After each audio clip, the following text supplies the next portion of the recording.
vandamáli sem að fólki sem að kannski á vinstra vanganum stendur frammi fyrir sem að vill lýðræðisvæða samfélagið sem laus. Ég reyndar verður ekki að ég sjálfur frekar hallur undir slíkar hugmyndir, en þetta akkurat stórt vandamál að það akkurat þessi ídeal hugmyndum einstaklingi sem þáttakandi í samfélaginu og ekki bara sem mögulega þáttakanda í samfélaginu heldur sem aktívan áhersaman þáttakandi í samfélaginu. Hugmyndir að allir muni alltaf hafa áhuga á því að fylgjast með umræðinni og öllum málum. Meira þess að þingmennin okkar ekki svona áhugasamir að vinna þessuna. Þeir eftirláta hverjum öðrum ákveðna verðskiptingu og treysta alltaf mikið af það sem heini segja. Þannig að við erum svo sem enga ástæðu að ætla að kjósta fyrir alla leið með þetta, en ég held þess að ég hafi ekkert sérstaklega mikið uppbygglegt um þetta að segja. Takk fyrir góða fyrirlestur, Sveinn Tryggvason, kannski ég kynni mér svona að gera á aðföldum fyrir og ég er frjálshyggjumöður. Það mjög athyglisvert að sjá hérna, en eitt skipti sem býður upp á einhvers konar analýsu af frjálshyggju og þá einn fyrirsvari maður sem örugglega ekki leitt með andlýð sín á frjálshyggjunni. Ég sem er ekki að hafa tekið til þess bók og ég veit ekki hvort allir höfundar hennar hafa jafn mikið andúð á frjálshyggju og þú virðist á. En látum það liggja. Ég vil aðeins gera athugasemd við það að Hayek sé í einhvers konar anomalí við það hvernig frjálshyggjum líka á hver einstaklingur og hvernig hann lítur út. Hayek í rauninni grundvallaratriðum frjálshyggjumar, ekki í hans maður, enda hann lærisveinn Ludwigs von Mises sem skrifaði Human Action sem fjallar klárlega hvað það sem drífur menn áfram. Og það absolutt ekki neitt af þessu sem þú talar þarna og ég alveg fyrir að fara í gegnum þessar 800 blaðsíður af Human Action sem að lesa þar. Það mjög áhugaður listi. Og ég get svo svara þessu með því að benda á að fara í gegnum einhverja þúsundir af blaðsíðum af Hayek. En ég vísaði bara beint á kaflan hans Why I'm not a conservative aftast í The Conditions of Liberty. Það sem hann leggur upp þessar forsendur. Það má líka lesa í En hann ekki conservative og hann libertarian, hann liberal, hann frjálshyggjumæður og segir einmitt og það skiptir okkur ekki máli hvort við erum samkristinn eða lesbísk eða hvað við erum. Hver maður á að hafa rétt á að fylgja sínum húðarefnum, frjáls og óháð því hvað næsta manni finnst. En það einu spurningu. Það að því þú varst með staðhæfingu varðandi málsvörn frjálshyggjumanna í kjölfar hrunsins á Íslandi. Það að frjálshyggjumenn höfðu varið kerfi. Mér hefði ekki ánveg bara hvaða kerfi var það sem að frjálshyggjumenn stöðuðu. Því ég sem frjálshyggjumaður til dæmis hef alla tíð og frjálshyggjumenn til þess að austurríska hagfræðingunum hafa alla tíð í 100 ára gagnrýnt bankakerfið, þrotaforðakerfið, fraction of reserve banking, seðlabankakerfið, einu konar peningaprenslu og þessu starf sem frjálshyggjumenn fyrr og síðar og ég þar með falið telja að vera grundvallar rót vandans af þeirri hagbólu sem var hér og annars það í heim. Þannig að hvaða kerfi var það sem frjálshyggjumenn voru að vera í hér á Íslandi? Nú ertu náttúrulega að biðja að lesa það hvað þeir meina þegar þeir segja að það var ekki kerfi sem brást, en ég gerir ráð fyrir þeir hafi verið að vera... Hvaða frjálshyggjumenn sögðu það var ekki kerfi brást? Kerfið augljóslega handónýtt. Bankakerfið, peningakerfið ónýtt. Hannes Hólmsteinn Gissurarson sagði þetta 4. október. Er Sjálfstæðisflokkurinn frjálshyggja? Er það synónýmt? Ég held að það sé ekki að setja Sjálfstæðisflokkurinn. Ég svið bara... Það var ákvæmlega svo lótt að tækja þetta svar. Fyrsta lagi, Hayek náttúrulega segist hvergi vera beint libertarian. Það sem hann lýsir best er það sem hann segir, hann segir unrepentant all the way. Svo er annað hvað hann segir og hvað hann er. Menn hafa ekki alltaf endilega verið dómbæri á svona eigin hugsanir og hugmyndafræði. Hvað varðar til dæmis lærdóm hans af Mises, þá getum við líka vissið það að kenningin sem að Hayek í raun og veru fær Nobelinn fyrir sem er alternativ kenning á hagsveifluna. Það sem hann raun og veru leggur það upp í grundvallaratriðum þannig að uppgangstímum þá fari fólki í fjármálageiranum fram úr sér, það verður bjartsýnt, svo þegar það stefnir í óefni þá panikir það og sem sagt og allt var verst á veg. Þetta er kenning sem til dæmis uppskar mikla gagnrýni frá Friedman og öðrum í Chicago-skólanum af því að hann gerir ráð fyrir því að mannskjan væri ekki skynsöm. Það skiptir mér svo sem engum máli hvort við ætlum að segja að þessi anomalí að þessi frjálshyggjumaður sem að byrja þarna þessi libertarian eða hvort þessi íhaldsmaður sem kemst að frjálshyggju niðurstöðum, hann er að ganga út frá öðrum kostum. Til dæmis það að mannskjan sé ekki alltaf skynsöm og sé ekki alltaf hagsýn.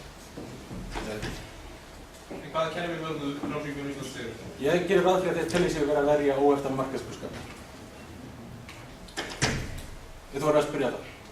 Já, það finnst hann andrið ég. Ég vil að fá að vita hvað erst þú ríkisábyrgð út úr kenningum frjálshyggjumannanna og hvaða menn eru það sem að töldu að ábyrgðin ætti að liggja hjá ríkinu á einkafyrirtækjum. Það byrju, svo kannski kem ég aftur síðan. Í prinsipinu er það þetta þannig að hvergi finnur í kenningum frjálshyggjumannanna hugmyndir um ríkisábyrgð. Það er lögð mikil áhersla þá að einstaklingarnir beri sjálfir afleiðingar gjörðsina. Hvað gagnrýnt í rannsóknarskýrslunni að það verður skil milli áhættu og ábyrgðar og hvað segir við því?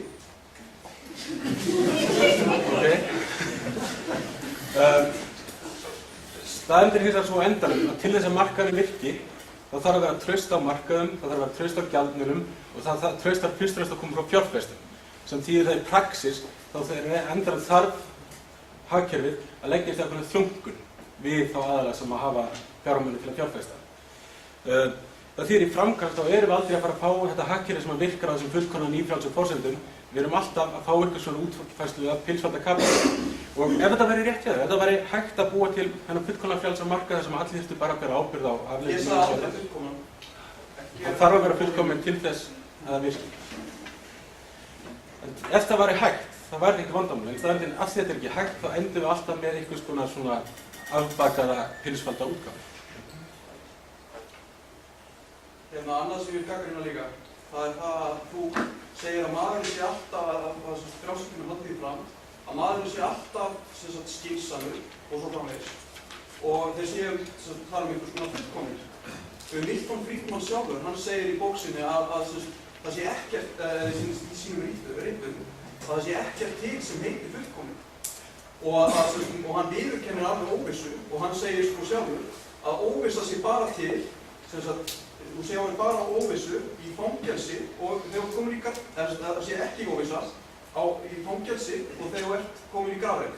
Þannig að, þú veist, hvernig, og hann sko gagnrýnir það sjálfur, hann Milton Friedman í ævisögu sinni Two Lucky People, hann gagnrýnir það alveg rosalega að gagnrýnendur sínir hafi túlkað hann of þröngt til þess að reyna að ná hann niður. Og ert þú ekki að gera það, gera mér? Sko, frjálshyggjumenn hafa iðulega verið mjög meðvitaðir það að það sé ekki til eins sem þetta fullkomin manneskja eða það sé ekki að fullkomna manneskjuna þegar þeir gagnrýna sósíalista. Hins vegar, þegar það kemur þeirra eigin forskriftum hvað það á að gera, þá er eins og það penni mjög hratt yfir þessa þekkingu. Þeir telja, í staðan fyrir að hugsa, í raun og veru þá gangar frá því að manneskja sé ófullkomin og það má eiginlega segja að þeir ætla að fullkomna þessa ófullkomin. Þannig að það er villa frjálshyggjumannanna. Staðan fyrir áttast af því að manneskjan er ekki til dæmis bara sjálfselsk, hún er líka á sínar svona altruisti hliðar. Hvað gert ráð fyrir því í frjálshyggju líka? Það er ekki neinni forskrift að stefnu sem það leggja til. Jú, lestu bara ritgerð mín á mánudaginn, gefur út.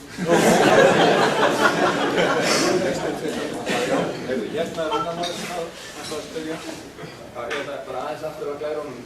Það er sem aðeins skilgreiningin á dólka frjálshyggju og þessari þú vorum að samsöða eitthvað svona hugmyndum. En er ekki líka svolítið vandamál þeim sem hafa farið fyrir frjálshyggjuna? Það er svona ákveðin hræsting að það er með ofurtrú á markaðinn þegar að í rauninni hefur verið talsverð mikil svona fákeppni og jafnvel einokun sem hefur verið studd af þeim sem að fara fyrir frjálshyggjunni. Og síðan tortun í garð þessu opinbera þegar að það er jafnvel þeir sem hafa verið að þennið út meira eftir en aðrir. Ykkur í leiti, en ég held samt að við þurfum líka að gera greinamun á milli fólk sem er í alveg innlægt frjálshyggjufólk og svo þeirra aðalega sem að grípa til frjálshyggjuna fyrir að henta. Og við sjáum til dæmis að fjármagnseigendur voru mjög áfram frjálshyggjuna alveg þangað til að alþjóðahagkerfið fór í hakk. Þá var hlaupið aftur til ríkisins og það beðið að bjarga. Svo þegar ríkið fór að gera einhverja kröfur á móti, þá þetta hrukku menn í baklas og neituð að standa við sín hluta dílnum. Ég er ekki endilega viss að sé hægt að kenna frjálshyggju fólki sem er einlega frjálshyggju fólk þessa þætti. Nei, en það náttúrulega hlýtur að vera þeir sem hafa farið fyrir, þeir sem hafa haft valdið. Klárlega. Frjálshyggjum, ég meina, litli hópur frjálshyggjumanna innan Sjálfstæðisflokksins, þeir eru tiltölulega valdlausir. Já. sem er svona þeir sem að kalla hreinir frjálsíkjumar, eða þeir sem að kalla sig frjálsíkjumar. Ég meina þá þeir sem að fara, ég meina þeir sko, það er svona hræsnin þeim, að beita þessu fyrir sem svolítið þeirra henda þeim og síðan Það er ekki náttúrulega bara þegar fólk hefur hagsmuni og mikil völd, þá reynir það að beita hvað það er sem er. En þá náttúrulega kemur aftur að eins og þú ert að segja sko, að maðurinn félagsverða og leitar í hópa og tengslanet sem að síðan bara að nota þetta fyrir sig. Jú. Þannig að svona, sem er þá líka kannski fara að vinna gegn kerfinu í sjálfu. Já, sæll, búið. Ég ætla að spyrja þetta þegar þú talar að frjálshyggjan hafi ekki virkað og til margs það er að þessi kjarnagildi gátt ekki breyst. Eigum við þá bara að prófa svona kerfi og sjá hvað kjarnagildi geta breyst og ekki til þess að vita það, eða eigum við að gera tilraunir á fólki og sjá frjálshyggju eða samfélagsgerðin Félagsfræðingurinn með segir já. En það er alltaf, ég held að það sé engin hugmynd það að við förum að gera svona blindar tilraunir af svona mismunandi samfélagsgerðum bara til að sjá hvað gerist. Frá fræðilegu sjónarhorni verða þetta gríðarlega spennandi. Við vitum þrátt fyrir allt töluvert mikið manneskjuna. Og á þeim grunni getum við allavega þrengt ramman af því sem er ásættilegt að prófa töluvert. Það þýðir ekki að við ætlum að búa til samfélag þar sem við getum til dæmis það sem frjálshyggjan óttast mjög mikið að til dæmis einhvers konar innleiðsla samfélagum gildum því að við ætlum að fara að stýra lífi fólks alveg niður í smáatriði. En við getum að minnsta kosti lagt upp með ákveðin gildi sem að svona halda hlutunum gangandi en skilja eftir umtalsvert svigrúm fyrir